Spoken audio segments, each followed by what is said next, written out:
likes saying it's time to do things differently. It's time to turn the page. It's time to get Nova Scotia's economy moving in the right direction, Mr. Speaker. After 3 years of the worst economic growth in Canada, after the loss of 3,400 full-time jobs, the second lowest wages in Canada, with more Nova Scotians unemployed now than during the recession, we couldn't agree more with the government, Mr. Speaker. Mr. Speaker, this government has failed to turn the economy around despite handing out hundreds of millions of dollars of corporate welfare. So my question to the Premier, why has this government failed to grow Nova Scotia's economy? Honourable the Premier. Well, Mr. Speaker, as I pointed out yesterday when I tabled numerous headlines around the job growth that's taken place, there are 7,600 more people working today than there was when we came to power in June of 2009, Mr. Speaker. We had more companies coming to Nova Scotia. Just the example of more than almost 1,000 jobs committed to last week. Mr. Speaker, I want to table, for the benefit of the Leader of the Opposition, an editorial that appeared in the Winnipeg Free Press this morning, Mr. Speaker. This is what it says. In the span of 24 hours, Nova Scotia's NDP government inked low-cost deals that will add almost 1,000 high-paying, high-tech jobs, enhance technology training, and reduce the size of the provincial civil service. This is a competition that Manitoba, with its lower cost of living, central geographical location, and IT infrastructure, should never lose. Like Nova Scotia, we invest millions in the education of our children, only to see many of our best and brightest end up contributing to the growth of other jurisdictions' economies, Mr. Speaker. That is what other people in Canada know and understand about what's happening in Nova Scotia. The Honourable Leader of the Official Opposition on his first supplementary. Mr. Speaker, it's too bad Nova Scotians weren't boasting about this government at the rate they are in Winnipeg, Mr. Speaker. Mr. Speaker, it's not the people in Winnipeg, Mr. Speaker. Mr. Speaker, it's not the people in Winnipeg that are suffering under his 2% increase in the HST, Mr. Speaker. It's not the people of Winnipeg who are suffering under his 1,400 user fees that have increased, Mr. Speaker, under this Premier. And, Mr. Speaker, it's not the people of Winnipeg who are paying the NDP electricity tax, Mr. Speaker. Mr. Speaker, for some time, we've heard this Premier's line about the government's plan, about things coming to the future, Mr. Speaker, about the need for Nova Scotians, Mr. Speaker, just to wait for prosperity to show up, Mr. Speaker. They like this line so much they've used it quite frequently. On November 23, 2010, the Economic Development Minister said, and I quote, "It's time to do things differently. Jobs here outlines how we will innovate, compete, and learn our way to a brighter future for all Nova Scotians," end of quote. 2 years later, Mr. Speaker, all this government can do is point to a plan because there are more Nova Scotians unemployed now than during the recession. So my question to the Premier, why has this government created an economy that has produced more unemployed Nova Scotians than during the recession? Mr. Speaker, one thing is true, and that is that we have just come through, as the United States is, indeed as the world has, 3 of the most difficult recessionary years in our history. But you know what doesn't help, Mr. Speaker? What doesn't help is the kind of insult that is issued by people like the member from Dartmouth East. And what I would really like to know is whether or not the leader of the Liberal Party is going to ask the member for Dartmouth East to apologize for something that shows the manner in which the reckless inexperience of that member would actually drive companies out of this province. The Honourable Leader of the Official Opposition on his final supplementary. Speaker, what will drive people to the unemployment line is this government's high taxes, Mr. Speaker. Power rates increasing under 30%, Mr. Speaker. And, Mr. Speaker, if there's anyone who should apologize to the people of Nova Scotia, it's the Premier for misleading them during the last election, Mr. Speaker. This government likes, Mr. Speaker, its plan so much it mentioned it again on November 23, 2011. Mr. Speaker, and I quote, "It is this government that is looking to the future. That is what we are doing here. We are creating the right environment to foster economic growth," end of quote. That same day, Mr. Speaker, the Economic Development Minister said, and I quote, "We have, and I as Minister, not only have faith in the Jobs Here strategy and the Jobs Here plan, but we also have faith and confidence in the good staff that we have who are implementing that," end of quote. Mr. Speaker, 3 years later, 3,400 full-time jobs lost, more people unemployed now than during the recession, and Mr. Speaker, this government still can only reference its plan that has false promises it can offer to Nova Scotians, Mr. Speaker, and the promises don't take effect until after the next election. So, Mr. Speaker, the Premier can read newspapers, the Premier can flaunt part-time job gains if he likes, but this Premier cannot point to sustained economic growth. Why has his government failed to grow the economy and failed the people of Nova Scotia?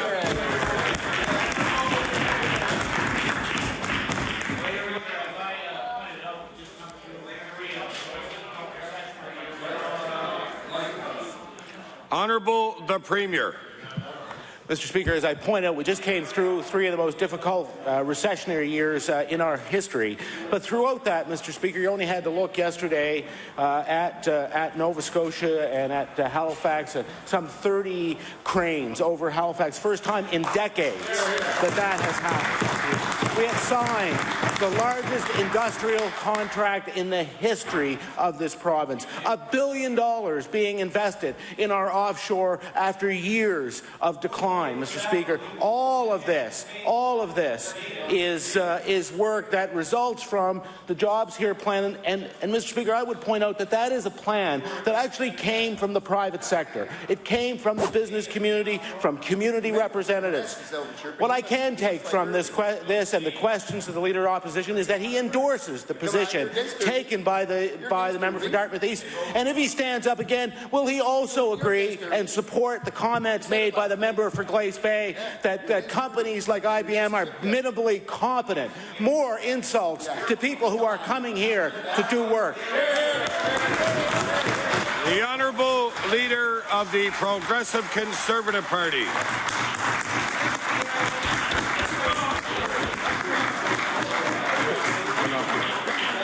Thank you, Mr. Speaker. Mr. Speaker, we learned yesterday that the Premier likes to govern by headlines. Although I can't help but notice he sets a new record today by having to go all the way to Winnipeg to find a favourable headline for his government. Mr. Speaker, here's a headline from the Halifax Chronicle Herald of today, and it is entitled, "Take Time Out on Muskrat Before We Go Over the Falls." What we know, and I will table that for the benefit of the House in a moment, Mr. Speaker. What we know, Mr. Speaker, is that the cost of Muskrat Falls has already gone up by 10% to $7.4 billion. We know the Premier has already said he expects the Nova Scotia portion to go up in cost as well. I will quote from this article, Mr. Speaker. It says, "The major factors impacting costs are yet to come. Escalating labour costs, renewal of collective agreements, inflation which has been in check until now, and most important, interest during construction." So my question to the Premier, in light of this headline, will he now do the right thing, take a time out and call for a completely independent review of the Muskrat Falls project before signing on the dotted line? The Premier. Mr. Speaker, I think only the Leader of the Conservative Party could mistake a letter to the editor with a headline, Mr. Speaker. But I would just point out to him that right next to that letter to the editor was a second letter to the editor talking about the good sense of the Nova Scotia government with respect to a fully hedged energy portfolio and how that, in fact, is the right way to go. The Honourable Leader of the Progressive Conservative Party on his first supplementary. Well, in fact, Mr. Speaker, I do have that second editorial with me, and I will table it for the benefit of the House because it says something very interesting. It says that the cost of building a natural gas-fired electricity plant would leave Nova Scotians with electricity in the area of 5 or 6 cents per kilowatt hour. It also says that based on the new higher cost of Muskrat Falls, that it expects that Nova Scotians will be paying in the area of 14 cents a kilowatt hour, almost 3 times as much for power under Muskrat Falls as under natural gas. And so my question for the Premier, as I table the editorial that he so kindly pointed out, is will he call for a full and independent review of Muskrat Falls, including a comparison to all of the options available to Nova Scotians, including more natural gas? Honourable the Premier. Thank you, Mr. Speaker. And I suppose that it's the opinion of the Leader of the Conservative Party that you can just build Muskrat Falls at any time. It doesn't matter. You can just snap your fingers and it would be there. Well, that's simply not reality, Mr. Speaker. The simple fact of the matter is that in Nova Scotia, we have already moved up the percentage of our electricity generated by natural gas to some 20, by next year it will be 25% of our portfolio, Mr. Speaker. The dangers and the foolhardiness of tying ourselves completely to any one fossil fuel has been proven over and over again. Mr. Speaker, we did it with oil. We did it with coal, Mr. Speaker. What we are putting ourselves in a position to do is to take advantage of stable long-term costs associated with hydroelectricity and to take advantage of natural gas, of the access to other electricity provided from other jurisdictions. Mr. Speaker, this is about taking control of our own energy destiny and making sure that the things that were caused by the errors made by the former Conservative government with respect to energy never happens again. The Honourable Leader of the Progressive Conservative Party on his final supplementary. Mr. Speaker, I'll tell you what the opinion of the Leader of the Progressive Conservative Party is when it comes to energy. That is that Nova Scotians deserve the cheapest, most affordable green energy option available, not just the first one that the Premier falls in love with. That is my opinion, Mr. Speaker. This is a 50-year decision. It involves $7.5 billion of money, Mr. Speaker. It is going to result in electricity coming to Nova Scotia at an estimate of 14 cents a kilowatt hour. The CEO of Emera says that our power prices will go up by 2 to 3% a year for the rest of this decade because of Muskrat Falls. Well, the Premier may want to take the CEO of Emera's word for it, but Nova Scotians deserve more. And so my question to the Premier, if he's so sure that this is right, why does he refuse to put this project to a full and independent review compared to all the other options like more natural gas? Honourable the Premier. Mr. Speaker, a full review is going to take place. It's going to take place before the Utility and Review Board. But, Mr. Speaker, we have already seen the mistakes of the past.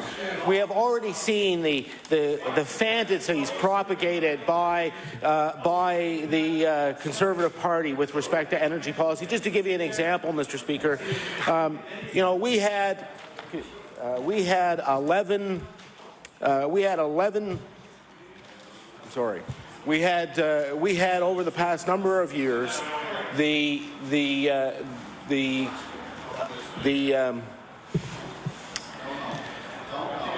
sorry, I've lost my train of thought. I was just give me a sec. I was distracted. We had, as an example, Mr. Speaker, the decisions that were made by the former Conservative government that resulted in us tying ourselves to the international fossil fuel market. It is clear that is a mistake. It would be a mistake if we did it again with natural gas, or for that matter, any fossil fuel. The right energy policy for Nova Scotia is to have a fully hedged, a fully flexible portfolio of energy so that we can ramp up or ramp down as prices for that energy changes. The Honourable Member for Dartmouth East. Thank you, Mr. Speaker.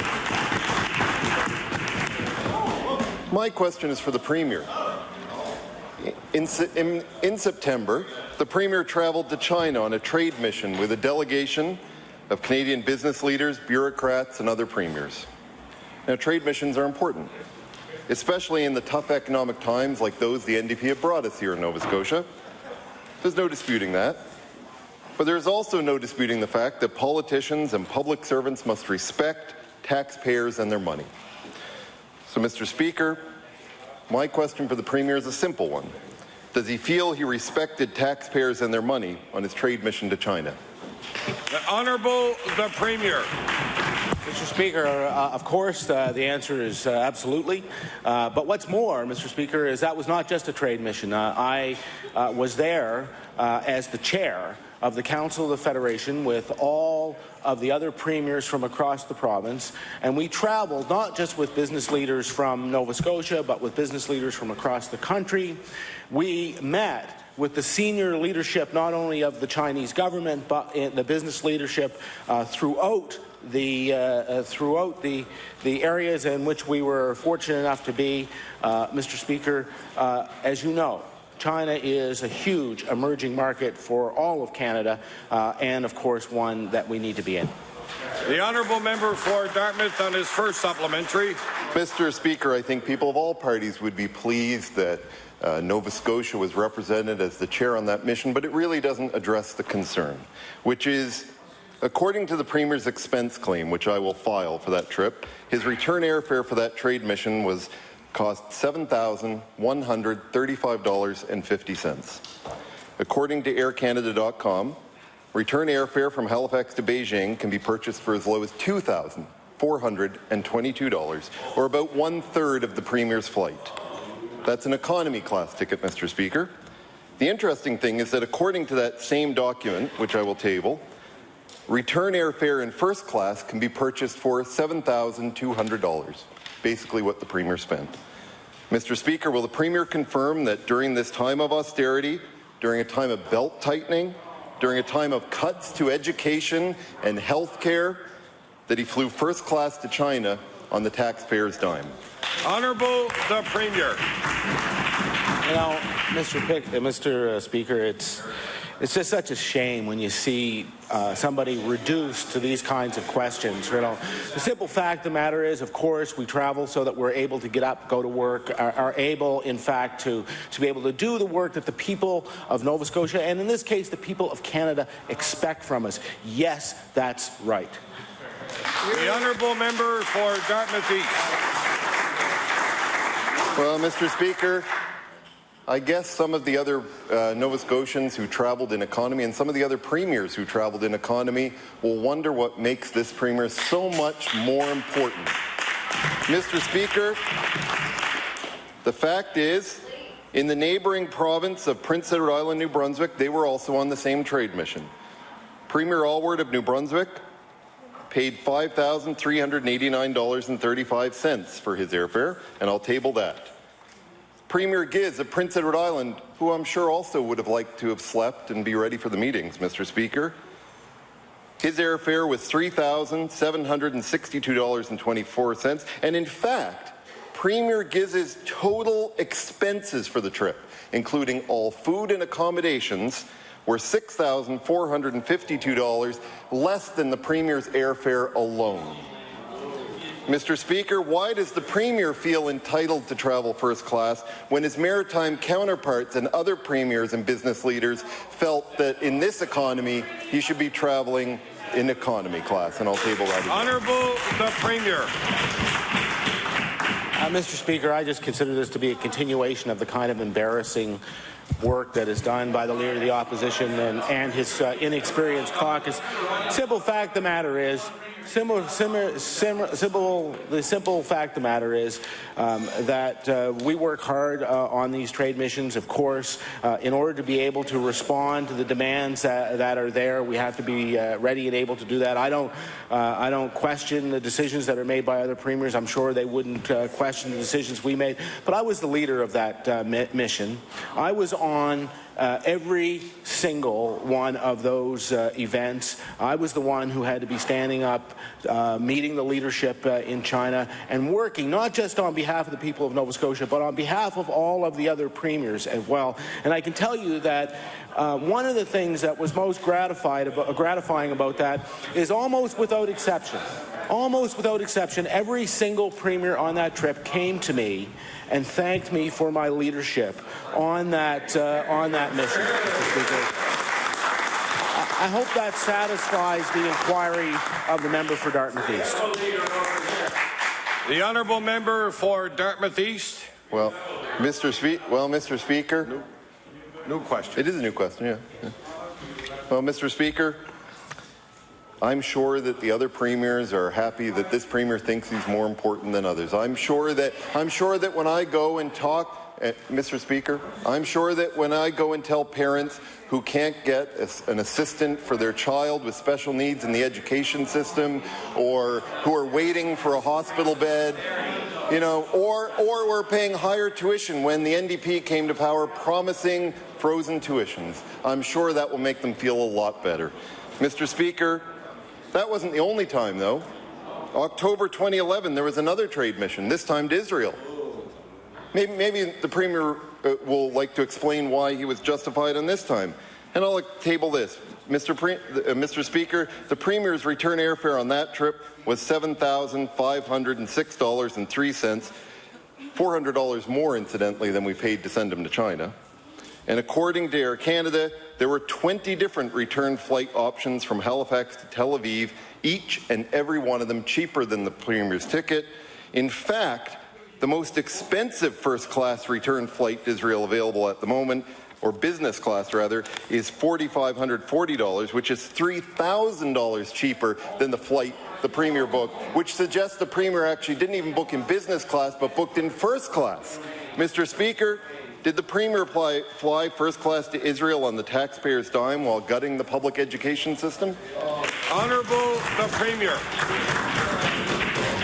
As I said, I don't know where he thinks it gets him to go down this line, but if it makes him happy, I'm happy to reply. Simple fact is that when we came in, we never said that we would freeze tuition fees. It's something we did not say. Okay. Secondly, Mr. Speaker, we've invested more than $90 million in student aid and assistance over the last 3 years, more than any government in this history, except for the advent of the student loan program. When we travel to represent the province of Nova Scotia, especially when you're talking about trips that take 15 and 20 hours, where you have to be able to get up and then go directly into meetings and to represent the province, of course, I think that there is an appropriate accommodation there of the travel needs of the leader of the province. The honourable member for Dartmouth East on his first supplementary. Mr. Speaker, I still don't understand why this Premier feels he needs to be treated and put on a pedestal that is different than other maritime premiers. I don't understand, and the Premier hasn't answered that, why other premiers felt that it was not appropriate to travel business class, first class, yet this Premier did. Listen, if the Premier wanted to fly first class, that's fine. He could have paid for the upgrade himself. Mr. Speaker, and there were other Nova Scotians on many of these trips who also did not feel the need to fly first class. Mr. Speaker, will the Premier commit to refunding taxpayers of Nova Scotia the first class ticket to China and to Israel? Honourable the Premier. Mr. Speaker, I don't know what he's attempting to do except to try and demean the worthwhile nature of trips here to promote trade with the province. Mr. Speaker, the simple fact of the matter is that we worked very hard on behalf of the province. I'm very proud of the work that I did, both to promote trade with Israel and to promote trade in China, to represent not only Nova Scotia but all of the provinces, all of the jurisdictions, all of those premiers. I make no apologies for it. I believe that the reasonableness. We don't set airfares. Of course, they are what is charged by the airlines. We are essentially price takers on that. We try to make sure that the representation that we have when we go to jurisdictions is as effective as possible, and that means being able to respond literally when you first land. The honourable member for Dartmouth East on his final supplementary. Well, Mr. Speaker, in my very first question, I acknowledged that the trips can be worthwhile and bring benefits. This isn't really about that. And, Mr. Speaker, in 2001, the member for Timberley Prospect the NDP member for Timberley Prospect, complained about the then Premier's $620 expense, which incidentally was an economy flight. In 2002, the current finance minister complained about a $3,700 flight by a deputy minister to lead a delegation. In 2000, the then NDP member for Sackville-Cobequid complained about a minister's $800 expense claim, saying, quote, "He's certainly not practicing what he preaches. I think the average Nova Scotian would see it as a bit of an excess," end quote. Mr. Speaker, it's a real simple question. They said one thing in opposition, and now the Premier is living by a whole different standard. What's changed? Honourable the Premier. Mr. Speaker, I'm sure if you go back far enough, you can probably dig up just about anything that was, I think, 12 years ago that he's talking about. So, Mr. Speaker, simple fact of the matter is, and I remember when there were members of the Conservative government who would fly first class, and I understood. I understand when they fly business class on very, very long trips, because the simple fact of the matter is they have to be able to get up, they have to be able to work on behalf of the people right after they get there. This is not about vacations, Mr. Speaker. This is about business. And I have to say, it just shows more of the kind of inexperience on behalf of the member. I know, Mr. Speaker, that he's never had to negotiate a business deal. He's never had to represent people on a trade mission. I understand that, Mr. Speaker, but the reality is, we work very hard on behalf not only of the people of Nova Scotia, but of course on behalf of all of the companies that come along with us on these to ensure that they get the best value for the money that we spend. The honourable member for Argyll. Thank you very much, Mr. Speaker. My question today is through to the Minister of Health. Today, the Northside General Emergency Room in North Sydney is closed, and I'll table that release. Might as well stand there for a second.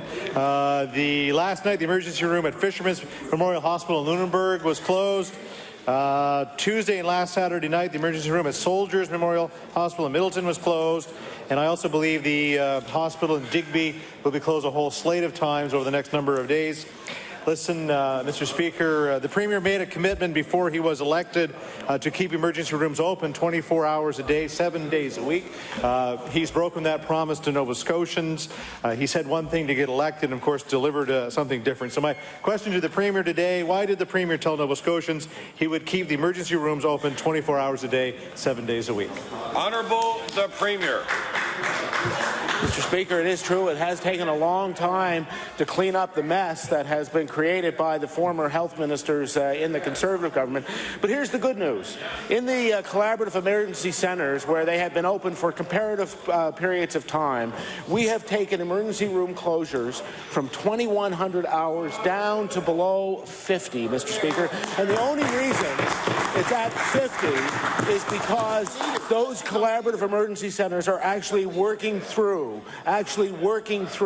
how staffing takes place, and we expect that they will be able to fall even lower than that. You know who made the decisions on emergency care when the member for Argyll was the Minister of Health? Security guards, Mr. Speaker. Security guards, because they were the ones directing people out of the emergency area over to other hospitals.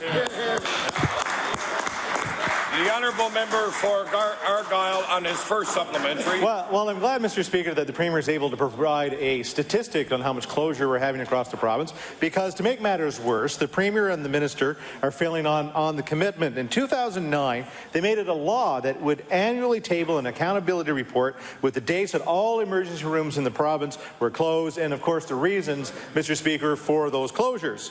The last emergency room accountability report was tabled 18 months ago. That's a far cry from an annual report, Mr. Speaker. They know they broke their promise, and now they're trying to hide how badly they broke it. So my question to the Minister of Health, will the Minister table the 2012 emergency room accountability report before the end of the day? The Honourable Minister of Health and Wellness. Thank you very much, Mr. Speaker, and I thank you for the health question.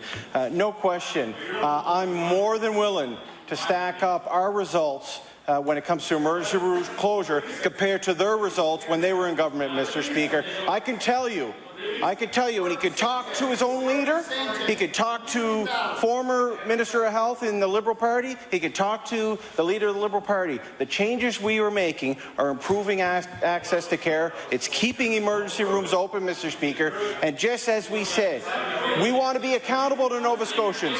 We've brought in a law. We are producing the annual report. And as it's stated, Mr. Speaker, it's an annual report. And to my calendar, we're still in November. So we will be producing our annual report this year like we did last year, Mr. Speaker, something that the Conservatives didn't do when they were in government, Mr. Speaker. The Honourable Member for Argyll on his final supplementary. Thank you very much, Mr. Speaker. And I always thought that 18 months was a little more than a year, but maybe I'm mistaken, as the minister continues to allude that we're mistaken on many occasions. The Minister of Health, Mr. Speaker, while in opposition said, I quote, and I'll table that Hansard too, I know and I don't know if the government realizes the impact of the emergency room closure has not only on the community, but an individual and their families in time of need, end of quote. He also said, I quote, I know when you have some medical emergencies like a heart attack, you can't wait an extra 45 minutes to go to the next town or go to the next ER that is open down the road, end of quote. 4 emergency rooms were closed this week. My question to the minister, since he knows all so well how important ERs are to rural communities, why has this government failed to deliver on his promise to keep rural emergency rooms open 24/7? The Honourable Minister of Health and Wellness. Thank you, Mr. Speaker. I'm very proud of the work we've done over the last 3 years as government when it comes to health care, Mr. Speaker. And the member opposite, I think, read a great question from the former health critic, Mr. Speaker. And I was serious about it then, and we're serious about it now. That's why currently we have paramedics all across this province who can deliver clot-busting medications in the living room of someone's house, Mr. Speaker, in the bedrooms of someone's home, Mr. Speaker. We're continuing to ensure that healthcare providers can provide the emergency care to Nova Scotians. That's why we've opened collaborative emergency centres, Mr. Speaker. That's why we're allowing nurses, paramedics, physicians to work as a team, Mr. Speaker, to address the needs of communities. And, Mr. Speaker, these are rural communities. And I must add, Mr. Speaker, the 4 CECs that we have opened so far are all in opposition members' ridings, Mr. Speaker. They can just go and ask their communities how they appreciate the work that this government has done. The Honourable Member for Glace Bay. Thank you, Mr. Speaker. Our caucus has expressed privacy concerns on behalf of Nova Scotians. In response to these privacy concerns, the Economic Development Minister read and tabled from a promotional document related to this government's $100 million deal with IBM. This minister should be showing Nova Scotians a contract, not a piece of promotional material from the department. My question to the Minister of Economic Development, why did this minister not table the actual contract signed with IBM, and will he do so today? The Honourable Minister of Economic and Rural Development and Tourism. Thank you, Mr. Speaker. Mr. Speaker, it's certainly my pleasure to rise on my feet and talk about the great work that our department has done in securing such great companies as IBM. You know, Mr. Speaker, it does nobody any good, and certainly does not do any good for Nova Scotians for us to stand in this House, as we've already done, and criticize, and insult, and in ridicule companies like IBM. IBM, by building that global center here, Mr. Speaker, is going to have a huge impact not only on Halifax, not only on Sydney, but on the entire province of Nova Scotia, Mr. Speaker. The Honourable Member for Glace Bay on his first supplementary. Mr. Speaker, this government offers assurances about our privacy. but it did not consult with our own privacy officer. We know that this government has had run-ins with the officer in the past. She is simply too independent for this government's taste, Mr. Speaker. Instead of going to an officer of the legislature, this government paid more than $30,000 to a private consultant to examine the contract. So my question to the minister, did this government hire a private consultant because it knew the privacy officer would take issue with the deal with IBM? The Honourable Minister of Economic and Rural Development and Tourism. Mr. Speaker, IBM, 500 jobs, potentially $130 million, Mr. Speaker, in payrolls, Mr. Speaker. Mr. Speaker, when this deal is all completed, the IBM and projects, we made that nice announcement last week with projects and IBM that we will stand, Nova Scotians will stand after incentives are paid, Mr. Speaker, a profit, tax revenue, profit, $13 million. Mr. Speaker, every year, that's what we will get. And why would we complain about that, Mr. Speaker? The Honourable Member for Glace Bay on his final supplementary. Mr. Speaker, this government has not released the contract and it did not consult the government's privacy officer. Instead, the NDP hired a private consultant and bought the opinion they wanted. So my question again to the minister, this government tabled legislation that violated privacy law in the past. Why should we believe things will be any different with this IBM contract, and will this minister table the contract for the House? The Honourable Minister of Economic and Rural Development and Tourism. Thank you, Mr. Speaker. Mr. Speaker, what the member from Glace Bay should do is he should go and consult with his former employee, the University of Cape Breton, and see what they think about this deal, Mr. Speaker. The Honourable Member for Cape Breton West. Thank you very much, Mr. Speaker. Mr. Speaker, yesterday we learned that the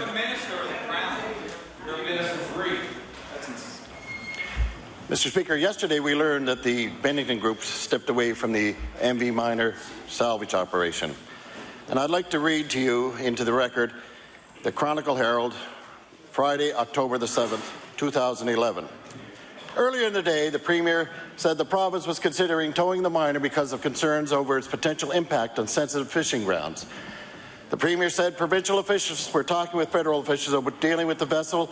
He added that he doesn't want to jump to the end of the process, but it is possible the province could take on the job.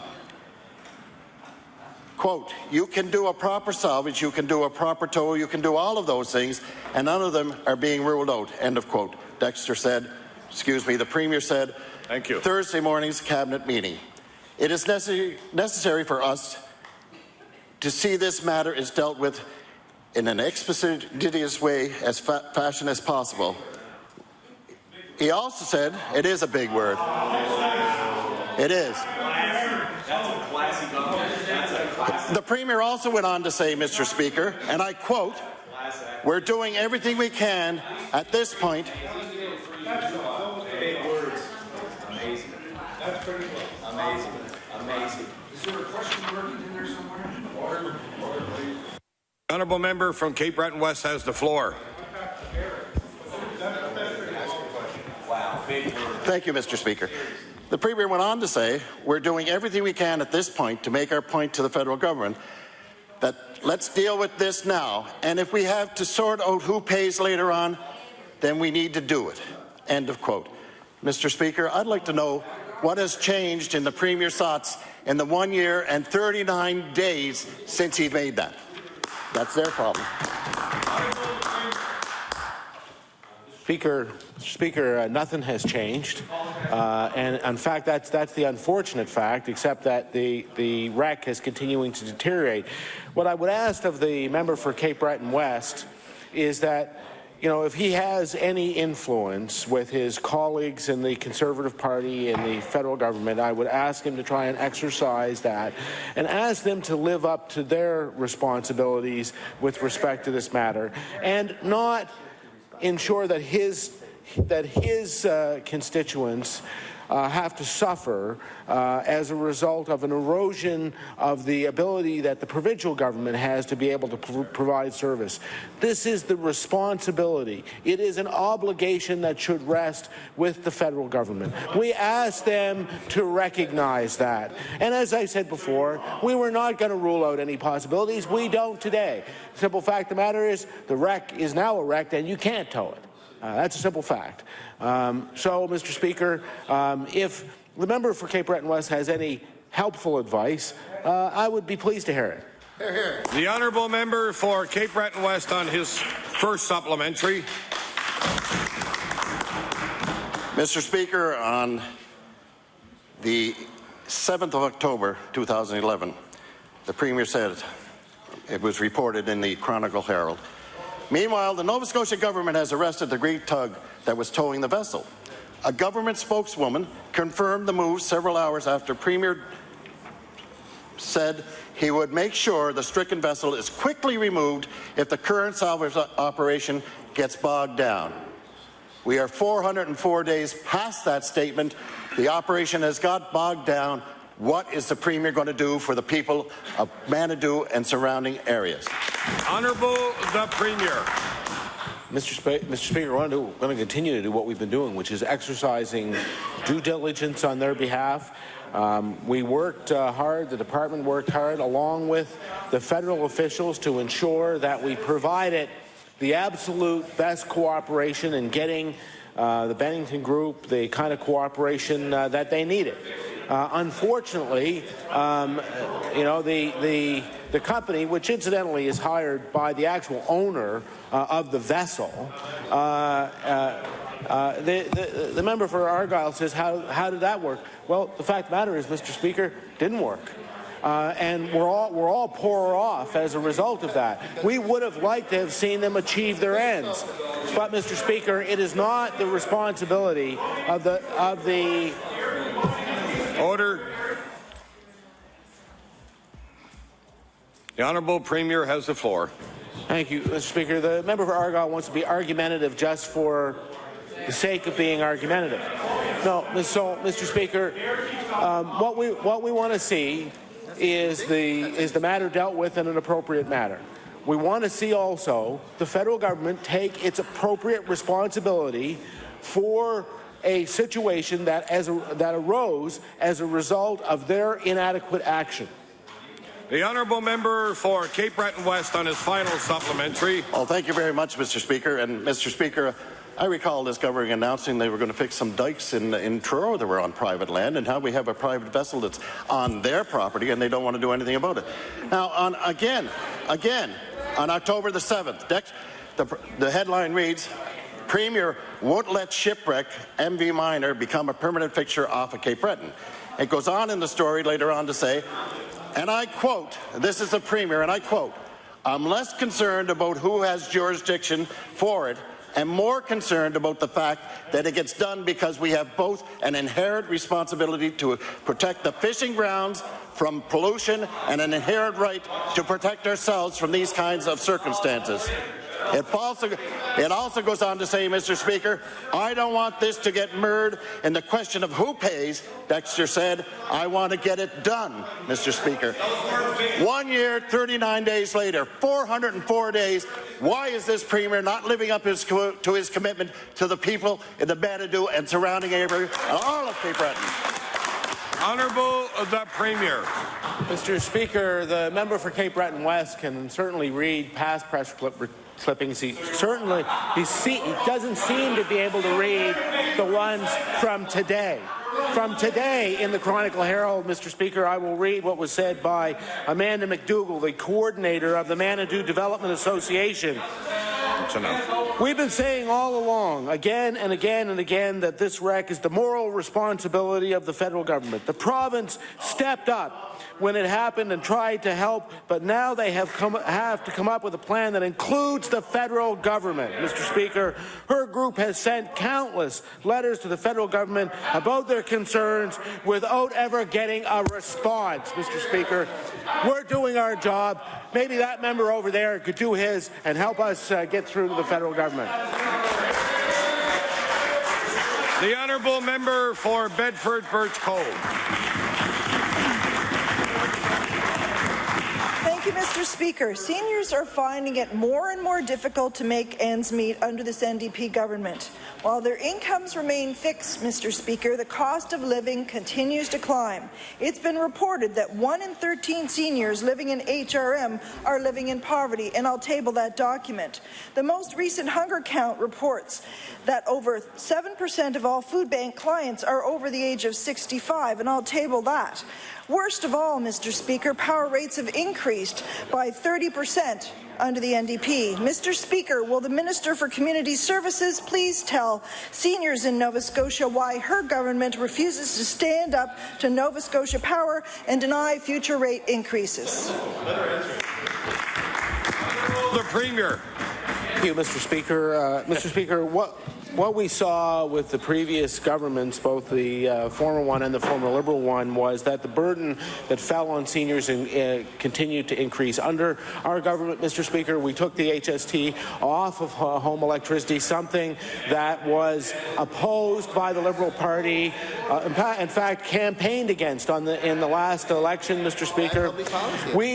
With the poor seniors in Nova Scotia, who under the Liberal Party was paying GIS, which was paying income tax on GIS. I suppose you could look at it as a poor tax, Mr. Speaker. This government committed to repaying every cent that those seniors paid in income tax. And you know something, Mr. Speaker? We didn't just say it. We did it. The honourable member for Bedford Birch Cove on her first supplementary. Mr. Speaker, during the UARB rate hearings held over the summer, Nova Scotian seniors looked to this government for leadership in standing up against Nova Scotia Power's future rate increases. Instead, this government remained silent, and Nova Scotia Power was given free rein to increase power rates for our most vulnerable citizens by 6% over the next 2 years. A letter sent to the Premier by the seniors of Halifax County Zone 15 states, "We would like to request from you that there be no increases allowed for Nova Scotia Power. We have worked and retired to enjoy our lives, but we keep getting added taxes and increases we just can't afford," and I'll table that. Will the Minister of Community Services tell the members of this House why she, as Minister responsible for seniors, did not represent the concerns of Nova Scotian seniors at this summer's rate hearings? Honourable the Premier. Mr. Speaker, seniors in this province, many of them are entitled to receive the affordability tax credit. In fact, the affordability tax credit of some $255 per household goes to 240,000 households in this province, Mr. Speaker. The government of Nova Scotia is paying $70 million to make sure that those people who are in the most difficult circumstances have more real money in their hands, Mr. Speaker. I wonder if the member, when she next stands up, will confirm that what the Liberal Party intends to do is to shift the energy efficiency demand side management charge into the rate base of the shareholders, which would mean, I hear the leader. Okay, no, I want to respond, but I can't. Order. I can't. The Honourable Premier. Mr. Speaker, the leader of the Liberal Party says they're going to legislate it out to this. So, Mr. Speaker, I wonder if he understands even what the effect of that would be. The effect of that would effectively to arbitrarily reduce the rate of return to just over 6%. Yeah. Okay, Mr. Speaker. So, good. Finally. Order. I can't hear the answer. Honourable the Premier. Finally, Mr. Speaker, we have an opportunity for the Liberal Party actually to take a position on energy, because that means that would be done by the Premier and by the Cabinet to legislate that, Mr. Speaker. If that is the policy of the Liberal Party, I'd like to have the member confirm that. The honourable member for Bedford Birch Cove on her final supplementary. Mr. Speaker, this government is pretty quick to hand out power breaks to big corporations, but refuses to stand up for seniors in this province.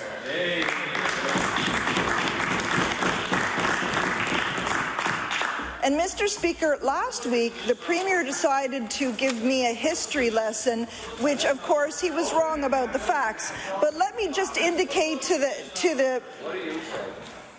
the House that the member of Halifax West also has a message for the Premier, that he should remember what happened to every single one of those members who cut back in the 90s. They were all defeated, so you should remember that. Will the Minister for Community Services tell the 467 members of the seniors of Halifax County Zone 15 why this government can arrange lower power rates for corporations getting hefty checks from this government, but can't do it for senior citizens on fixed incomes? Honourable the Premier. Mr. Speaker, I'd be very proud to speak to the seniors group at their invitation, because the simple fact of the matter is that we reduced power rates by 8%, something the Liberals voted against. Mr. Speaker, we put in to 240,000 households the affordability tax credit, $70 million commitment to many of those to seniors, Mr. Speaker. That is about reducing the cost for the lowest income people in this province. The honourable member for Inverness. Mr. Speaker, my question is for the Minister of Justice. This minister has resisted calls for a public process to aid healing and get to the bottom of what happened at the Nova Scotia Home for Coloured Children. The Premier has also resisted those calls. But Professor Wayne McKay, like other experts, has made it clear, and I quote, I'll table this, there isn't a legal impediment to doing it now. He explained that a public process has a different purpose than criminal and civil court cases, and it can happen at the same time. So, Mr. Speaker, in light of what legal experts are now saying, why is this minister making these people wait for justice? The Honourable Minister of Justice. Thank you, Mr. Speaker, and I thank the member for the question. This is a very delicate and sensitive issue for those that were directly affected. The Conservatives would lead you to believe that having the inquiry is the answer to be all. What we want to find out is allow the RCMP to do their job, which is obvious by the questions in the House over the last while that member and the Conservatives do not support the RCMP. We also want to respect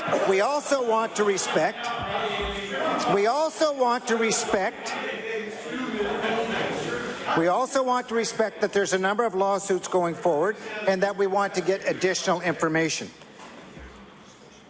This matter has gone over a number of decades, and I should clearly point out for anyone that's listening, when the Conservatives were in power, they did absolutely zero on this matter, and this government is going to address this. The honourable member for Inverness on his first supplementary. Mr. Speaker, in an interview on CBC Information Morning today, Professor McKay referred to cases that show a public process to get to the bottom of what happened, and that they can happen at the same time as court proceedings. He repeated that court cases might not be over until 2020. Sadly, this means many of the people involved may no longer be living when their justice finally is served. How can the NDP make people wait to get answers, to get healing? We know how important it is. Mr. Speaker, despite what the Premier says, we know how important it is for people who have been abused as children to have the wrong that was done to them recognized. So, Mr. Speaker, I ask this minister, why is he waiting to make people wait? Why is he making people wait to get answers so they can get healing and justice? The Honourable Minister of Justice. Thank you, Mr. Speaker. I know the harm and dangers to children from being abused and violated. I've personally investigated many of those cases. And so I am very passionate and concerned and committed. I want there to be no question whatsoever, that I am committed to any child that's been abused. I want to also go back to the CBC interview this morning, and Mr. McKay, and I listened to that this morning, and Mr. McKay was very clear that the Minister of Justice was within his right, within the practical part of this approach, to take the steps that I had the option to do that, and that practically you could look at that's a sound way to move forward. He was not suggesting for 1 minute to have the inquiry over everything else that could go on, but to weigh and measure the information and make a sound, constructive decision on how to proceed. Thank you. Honourable, the member for Inverness on his final supplementary. Mr. Speaker, the victims of the Nova Scotia Home for Coloured Children want a government who takes action to help them. My final question is to the Premier. Will he take action so those connected with the tragic events at the home can get some answers, some healing and some justice? Honourable the Premier.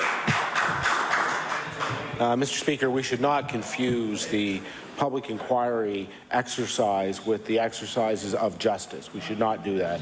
An inquiry is exactly that. It looks into broad circumstances. In fact, it can clear reputations, but it can also do great damage to, as I believe Mr. McKay pointed out in his interview this morning. It can all do great damage to people's reputations. So, in order to allow the actual wheels of justice to turn, allow people who are accused and the accusers to come before an independent arbiter and have their cases decided, in order to allow people to avail themselves to the due process of law in the civil courts, we allow these processes to take precedent, to take place first, so in fact people can receive the justice they desire. The honourable member for Dartmouth East. Thank you, Mr. Speaker. Mr. Speaker, my question is for the Minister of Natural Resources. The NDP government continues to keep a multi-million-dollar deal to buy land from Resolute secret, while other important forestry organizations wait for meaningful long-term commitments. Program funding to organizations like the Nova Forest Alliance, Federation of Nova Scotia Woodlot Owners, and the Tobiatic Research Institute all wait for an answer from the Minister on long-term funding. It seems if you aren't a multinational company, you don't get anything from the NDP. So, Mr. Speaker, will the Minister tell this House if he's prepared to offer sustainable long-term funding to support these organizations? The Honourable Minister of Natural Resources. Thank you, Mr. Speaker, and I thank the honourable member for the question. Certainly, we've been working with Resolute and Bowater and all those groups that were mentioned, the MTRI and the sawmillers, woodlot owners, and various stakeholders along the South Shore. We're all interested in sustainable development and in creating good jobs and protecting workers and their families and protecting communities. And we're have a number of good silvicultural programs that are designed to help the woodlot industry and build a healthy, sustainable, not only a forest, but also a forest industry. The honourable member for Dartmouth East on his first supplementary. Well, Mr. Speaker, I don't think any of those organizations will be happy with that answer because they're still waiting for answers on long-term funding commitments. You know, at best, this government provides them short-term funding until the end of the next year, and so it seems that if you represent independent forestry workers or woodlot owners, your funding is year to year. But if you're IBM, Stern, or DSME, you can have an agreement that lasts a decade. You know, Mr. Speaker, these organizations generate more for every dollar invested than almost every single deal announced by the NDP. Money that stays in the province and supports local communities and isn't shipped off to a corporate headquarters somewhere.